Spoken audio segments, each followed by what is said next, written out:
Olá, amigos! Hoje eu quero falar com vocês sobre um documentário, um filme que eu fiz em Jerusalém, que foi um dos melhores que eu já fiz naquele lugar em Jerusalém.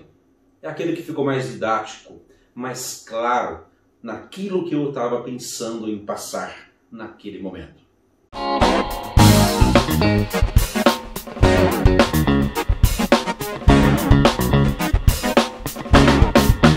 Então você assiste o filme, eu tenho certeza que muitas das coisas que eu vou dizer no filme é uma curiosidade e novidade para muitos. E se você é novo aqui no canal, inscreva-se no canal, nós teremos muitas novidades aqui. Claro que agora, em momentos de pandemia, que não estamos viajando para produzir novos conteúdos, estamos reciclando alguns conteúdos que, a meu ver, foram um dos melhores que nós fizemos. Deixa o seu joia, né? Enquanto estou falando com você aí, você aperta aí o seu dedinho no joinha aí, porque isso é muito importante para mim, ok? E nós estamos viajando já com grupos há quase desde janeiro praticamente, né? Fevereiro.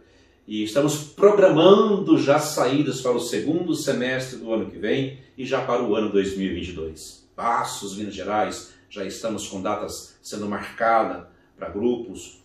Alfenas também, Minas Gerais, São Paulo, Porto Alegre. Ou seja, nós estamos já, graças a Deus, já voltando a remarcar as datas com algumas lideranças para fazer viagens para a Turquia, caminhos de São Paulo, Israel com Egito. Ou seja, tenho certeza que você que gosta de viajar terá sempre uma data adequada para você. Ok? Assista esse filme e eu tenho certeza que você vai gostar daquilo que nós gravamos ali no Monte das Oliveiras, em Jerusalém.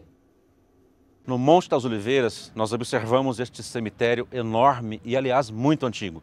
E todos querem saber qual é o motivo deste cemitério estar justamente no Monte das Oliveiras.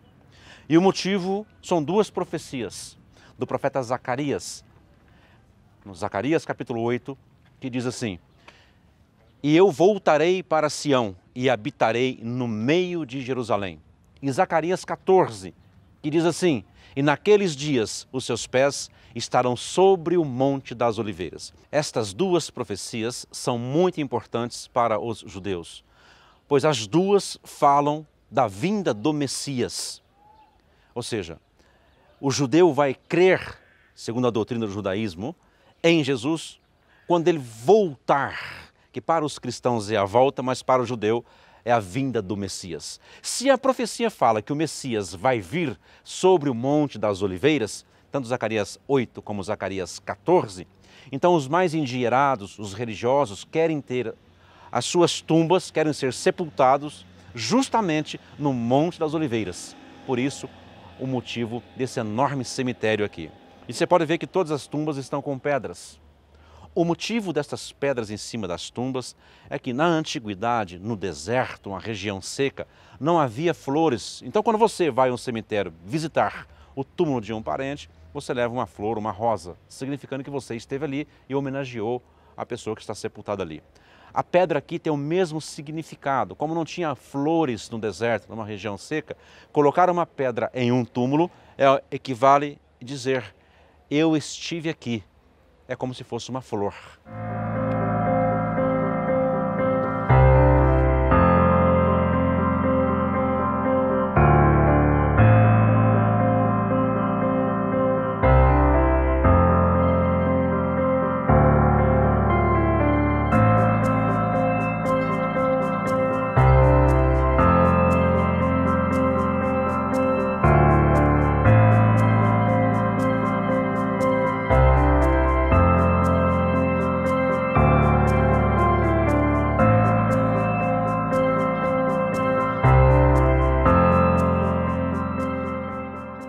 A visita no Monte das Oliveiras começa com a panorâmica, para ver a cidade velha, né, os pontos bíblicos da cidade.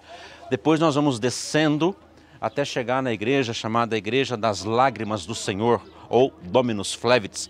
É o lugar que a tradição aponta, desde a peregrina Egéria em 380 d.C., como sendo o lugar que Jesus viu a cidade e chorou sobre ela.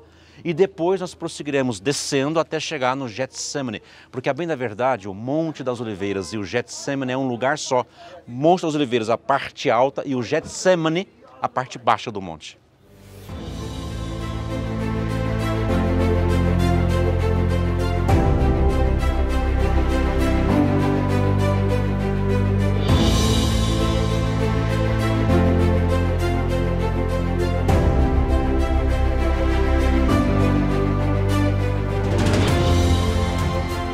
Mais uma vez, eu quero lembrar que o nosso programa não é um programa religioso, mas estando em Israel e principalmente em Jerusalém, é impossível não falar de capítulos, de versículos, de profecias, porque afinal de contas estamos fazendo uma viagem por lugares bíblicos históricos. Por falar em profecia, em Zacarias, no capítulo 9, está escrito: eis que o seu rei virá, manso e humilde, assentado sobre um jumentinho. Isto está referindo-se à entrada triunfal de Jerusalém, que o profeta Zacarias já previu nesta profecia. E a entrada triunfal foi por esta porta que hoje está fechada.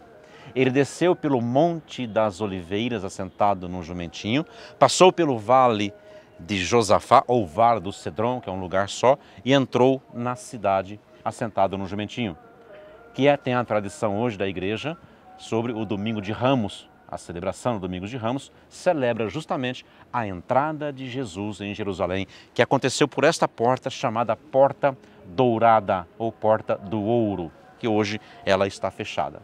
E o motivo dela estar fechada é muito interessante. Nós temos um cemitério perante o muro. Diferentemente deste cemitério que está aqui, que é judeu, aquele é árabe muçulmano. E o motivo daquele cemitério estar lá perante aquela porta é porque o muçulmano, ele sabe da profecia do Torá, do judeu, ou seja, do Velho Testamento, dos cristãos, que fala que o Messias do judeu virá assentado no jumentinho e vai entrar por essa porta e vai até o templo. Como os muçulmanos também sabem que um sacerdote judeu não toca em mortos quando ele está purificado, não toca nem em ossos, eles colocaram um cemitério para que quando o Messias do povo judeu vier, de acordo com esta profecia, no entendimento deles, dos muçulmanos, o Messias não vai entrar por esta porta porque tem um cemitério, tem ossos.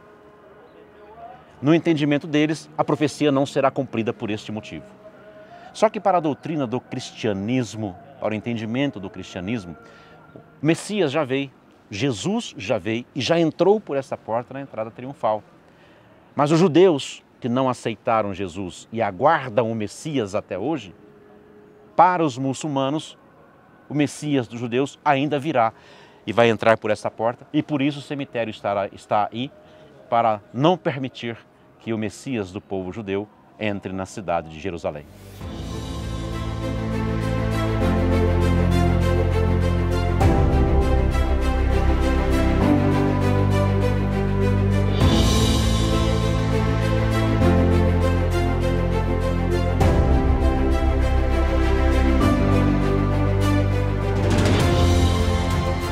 Aqui é o Getsemane, é o sopé do Monte das Oliveiras. É para este lugar que Jesus veio logo depois que ele celebrou a Páscoa com os discípulos. Ele vem orar num lugar que ele tinha de costume, um lugar retirado. E é aqui que ele vai orar angustiado e vai falar para o Pai: se possível, passa de mim esse cálice, mas todavia, se não for possível que passe sem que eu beba, que cumpra a sua vontade, não a minha. E seu suor, diz lá, que transformou-se em gotas de sangue, dada a sua extrema agonia aqui, porque ele sabia que a morte por cruz era muito dolorosa. Era a pena capital do Estado romano aqui em Israel. Então ele sabia que era uma morte lenta e agoniante. Então ele, na condição humana, ele temeu a morte, mas a condição divina dizia: para isto eu vim, e para isto o profeta Isaías profetizou. Então, hoje tem uma igreja, chama-se Igreja da Agonia. Ela é uma igreja por dentro escura, justamente para lembrar a tristeza de Jesus aqui nesse lugar. Estas oliveiras aqui no Getsemane, em fotos antigas, elas não aparecem. Só aparece uma, que é a maior de todas, que segundo a ciência, ela tem 2000 anos de história. Se isto é verdade, equivale a dizer que esta oliveira viu a agonia de Jesus aqui no Getsemane.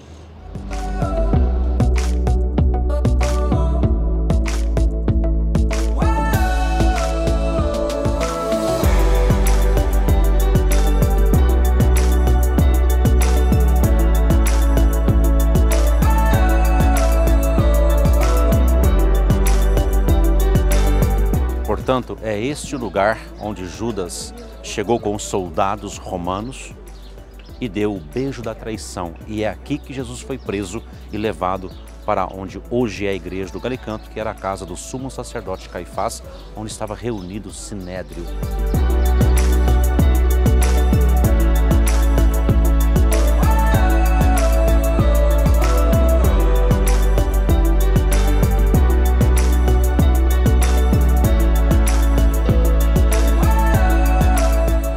Jerusalém é incrível. Para todo lugar que você botar o olho tem história da Bíblia para contar.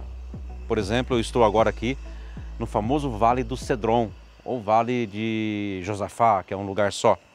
E aqui tem algumas tumbas antiguíssimas. A primeira aqui, por exemplo, é de um certo Zacarias, que era sacerdote no templo de Jerusalém. A segunda está relatada em 10 de 1 Crônicas e em 24 de Neemias, de um certo Eliezer. Mas o mais famoso que está aqui no Vale de Josafá é o que é conhecido como Pilar de Abisalão. Abisalão, filho do rei Davi, porque em Crônicas está escrito que ele, enquanto em vida, disse: vou fazer um monumento, um pilar, para que gerações futuras saibam que eu existi. Então dizem que ele construiu essa estrutura aqui, chamada Pilar de Abisalão. Na realidade, estudos mais recentes comprovou que não tem nada a ver com Abisalão, porque a arquitetura, a construção é totalmente diferente de qualquer outra construção existente em Israel. Não faz parte da arquitetura judia, portanto é do período, segundo estudos, do período egípcio. Trata-se de uma construção egípcia, mas infelizmente está ainda nos livros e nas nomenclaturas como Pilar de Abisalão, e ficou a tradição, e essa tradição do nome não vai sair assim tão fácil.